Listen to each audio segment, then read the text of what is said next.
This is watch 4 years in the making. Wow. Yes.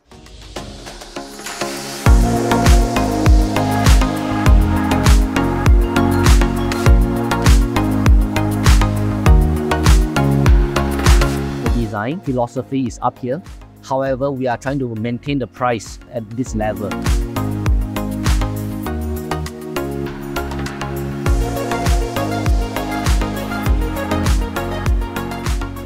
Hi everyone, so today I am here with Chris Long. Mr. Chris Long, thank you so much for being here. So what have you been up to? What's been going on in the Azimuth toy factory? Right. Okay. For the past few years, we have been trying to create something different. And glad to say that today in Malaysia, Kuala Lumpur will be the very first time that I'm going to launch a special piece that we have been working on for the past 4 years. Right. So yes, indeed be a challenging time. So trying to come out with something that is totally creative and different, but yet in the line of Azimuth DNA. And so we have to stay true to our design ethos. So that can be kind of challenging. So, but I'm glad to say that after 4 years, we're going to present to you an interesting product. Awesome. Yes. We're gonna look at that in a lot more detail. But let me ask you one thing first. For those of you who don't know, for a lot of viewers who don't know this brand, it is a bit polarizing. It has a very strong design language. It's nothing like anything else. Yet, what is the brand philosophy? Who is your target collector? What kind of collector wears an Azimuth? yes. So Azimuth was created way back in 2003. So this year we are celebrating 20th anniversary. So when we first started this brand, our ethos of watchmaking has always been the need to be different. So back in those days, people do not really understand our design philosophy because very much 20 years ago, people are still very much in line with the classic watches and classic complications, you know. So for a brand to venture out to what I call the unknown, is quite out of the norm. So, but we took on this challenge because Alvin, my co-partner, co-founder, and myself, we are both vintage watch collectors. So we have been collecting vintage watches for a very long time. Then after a while, we realized that the vintage watch collection scene is pretty much the same. So either you are collecting by brand, the genre is by brand, complication, or by condition, you know. Yeah. But other than that, very much is a round-shaped watch. So I thought to myself, is like, hey, I think I have something more interesting in my mind that I can contribute, something that I can put on the table for the industry. I want to present my ideas of watchmaking. So back in those days, there's one brand that stood out that really influenced or altered the way I view watchmaking. And it's none other than the guru, Vianney Porter. So he actually influenced me in my way I perceive watches during my early years of watch collection. And I say, hey, this is really something different, you know. And I think this is what a watchmaking direction should be. Instead of recreating the round watch and making it more complicated. Yeah. Why aren't more people creating watches out of the box? You know, he influenced me a lot in my earlier years of watch design. So in the past, being a watch collector, I do not know much about the watch manufacturing scene.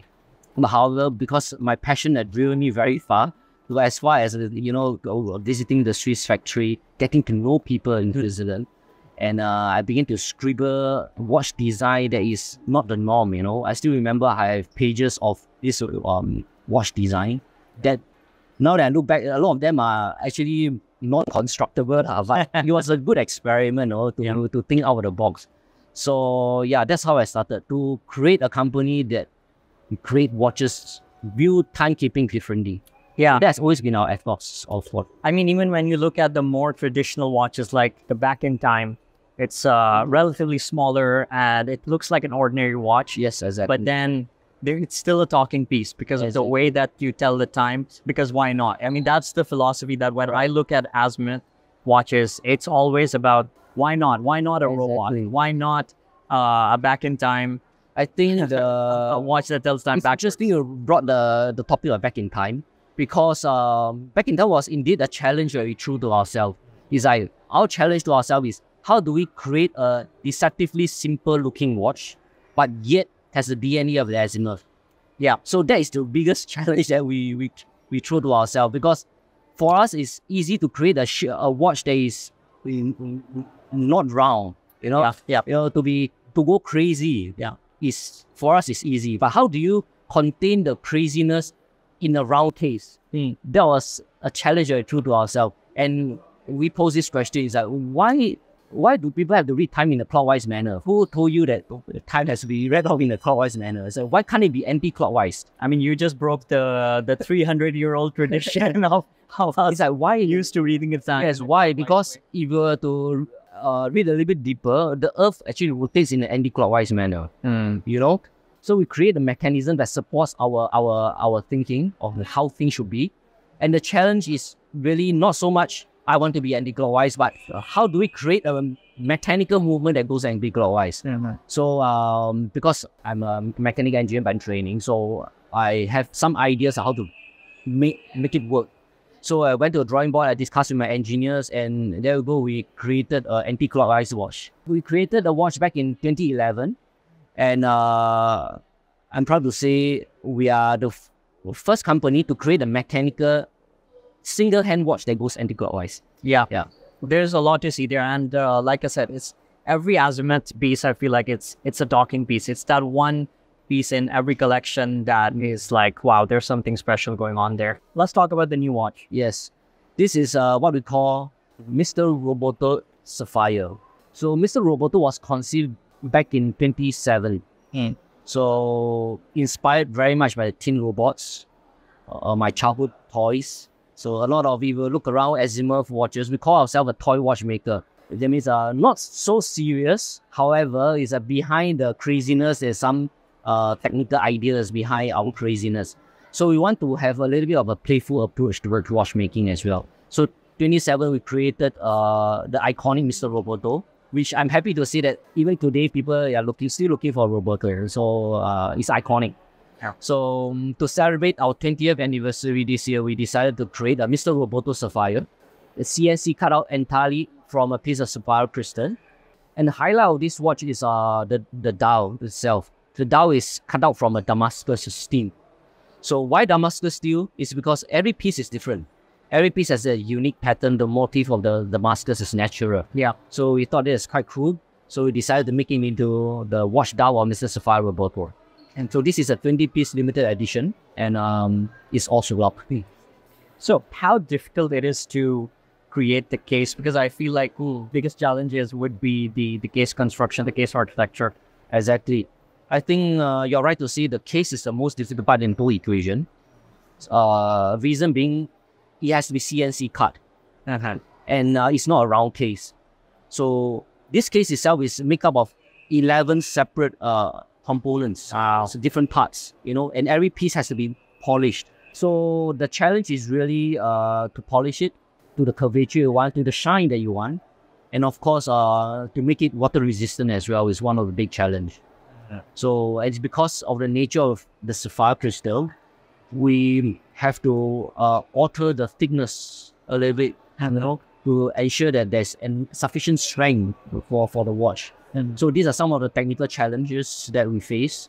And so this watch took us about close to 1.5 years to actually create. And this is just, I mean, you already had the DNA, you already had the design, but still it took like quite a long time. So this is one of the highlights of this year, the novelty for this year. The other novelty that I would like to show you is the one that we have created for 2024. But we're taking this opportunity to show it first in Malaysia, Kuala Lumpur. This is watch 4 years in the making. Wow. Yes. This took us longer than expected. And I would like to share with the viewers why is it such a challenge to make this watch. So when we first embarked on this project, we thought that, okay, we have the DNA of the first lens ship, right? So the lens ship is inspired by a World War I tank. But this has been streamlined. So we spent quite a fair bit of time thinking of the ergonomics of this watch. Well, how do we maintain the DNA of the lens ship, but yet still make it instantly recognizable that this is the version 2? Yeah. So, it's very much like a philosophy of design. How do you recreate the icon of a Porsche 911, the keeping the DNA, staying true to the spirit of that car, but yet, it's easily, that this is evolution. Yeah. So that's the challenge that we threw to ourselves. This watch will sit well because of the way it's constructed. And I've handled quite a few Azimuth watches, and I have a very small wrist. Typically, I don't wear anything more than 40 millimeters. And even on my wrist, I was trying out the twin turbo. Right. And although the case construction, the height, it's on the larger side, definitely it's a substantial piece, but it doesn't hang on the wrist. Exactly. So that's quite an achievement to have this kind of design and still make it a lot wearable. And I feel like a lot more people are going to like this because it's a bit more compact, but still captures the essence of the brand. Exactly. So we got the magic formula or the ratio of the curvature. So like you're right, the twin turbo, it looks big, but however, if you put it on the wrist, it's kind of comfortable to wear. Yes. I mean, I love this part in that it just tapers down, so it's not going to wear too large on the wrist. And also another thing I love about this is that it looks much more modern. So it's almost futuristic, very contemporary. Yes. And I mean, it's gorgeous. So the idea is to create streamlined version of the original Landship. So we call it the Land Cruiser. However, the idea is really like this is the fantasy is this is a hovercraft. It's a space hovercraft. And this is to actually go to another planet in search of a special cosmic energy. Wow. So that's our fantasy, to create a hovercraft, that is able to go over terrains, So during the design process, we do let our ideas go a little bit crazy. So however, we are still constrained by the ergonomics of... Yeah, I mean, at the end of the day, it still has to sit on the wrist. So that took quite some time. However, one of the main challenges, we didn't expect that coming, is actually the crystal. After many failed attempts, to get the curvature right, the reflection right, it took longer than usual. Wow. Because on paper, you draw, you can draw any form and shape that you want, but during the actual production process, we are faced with many challenges. So hence, this watch is very dear to us because it really took us a very long time to perfect what you see today. Now, here's one thing that I'm sure that a lot of people are wondering, and that includes me as well. When we look at the pricing, it's definitely, Azimuth watches are not cheap. I would not consider them cheap, but I would consider them maybe in the mid-range. What are the factors that drive up this price? Because when I look at it, it's definitely not a very traditional design. I'm sure that everything is constructed in a very exclusive way. You have, like you said, the challenges with the case design and the crystal and all of these things. And also the other fact is that you're not mass producing these watches, is it? They're created in very small numbers. What is the design process? How would you explain from start to be? How long does it take? And just walk us through the design process. I think that's a very interesting question because a lot of people have this perception, I know the price of this movement or the price of this case, so I put a sum of them together and voila, this is the price of the watch I should be paying. But yes and no. Yes and no, because I think the design process, to design something from scratch, from how do you create something from nothing to something, that is really a big challenge. And that will take a lot of effort, to fine-tune the design, to even conceptualize something. That is time-consuming a process. I think that part of the design process has to be given a certain value. The thought process, the philosophy carries value. There are customers today that ask, pose this question. Hey, there are so many of the look-alike things nowadays flooding the market. Charging at probably 10% of the price of certain big brands. They are right to see that. And probably these things, they are also high in quality as well. But however, what is lacking is really the design element of it. Who creates this design? I think you have to respect the designers who create these watches. And I think we should put an intrinsic value and for their bravery to design something like this, you know. Of course, it's easy to replicate because a lot of challenges has been cut off, you know. The design process, the way to do it, has been the process has been shortened. So hence, you are able to mass produce something, on a large scale if you are replicating something. And of course, if you are producing something in a large scale, naturally, because of economy of scale, you can cut down the costs. However, for Azimuth watches, we deliberately make it in smaller quantity. For example, this watch, when we launch it in a limited edition of 100 pieces, so we want to keep it niche. We would like to keep it close to the community. For people who really appreciate an Azimuth watch or really appreciate something that's different, they will see the value that we put on the table. And that's what we want, actually. Yeah, I mean, I do understand this. This is more like the mindset that you want to create a small batch of a new design and then move on to a next design. So it's always constantly creating different designs, constantly creating new concepts, new philosophies, new ideas. Hence, we took so long with it, like earlier. And now you begin to understand why we took so long to actually create something. Yes. There's a lot of concern in the watch community when they look at the price and they look at the movement. A lot of time, this is the breaking point for a lot of people that, okay, if it's an ETA movement, if it's an off-the-shelf movement, we will not pay a certain amount because we can find the same watch for a lesser price. But I just want to ask for you, for Azimuth, what is the intent behind working with off-the-shelf movements and creating modifications, creating custom modules on those movements? Yes. Is there any plan? Are there any thoughts about going in-house all the way? Right. Okay. I think in today's world, the prices of movement is quite transparent. Okay, but the value of a watch it goes beyond the movement. In fact, in today's context where people put a lot of emphasis on the aesthetic and the case design, the manufacturing cost of the case and the design more often than not supersede the cost of the movement itself. So yes, the movement is important, but however, I think the watch is more than just the value of the movement.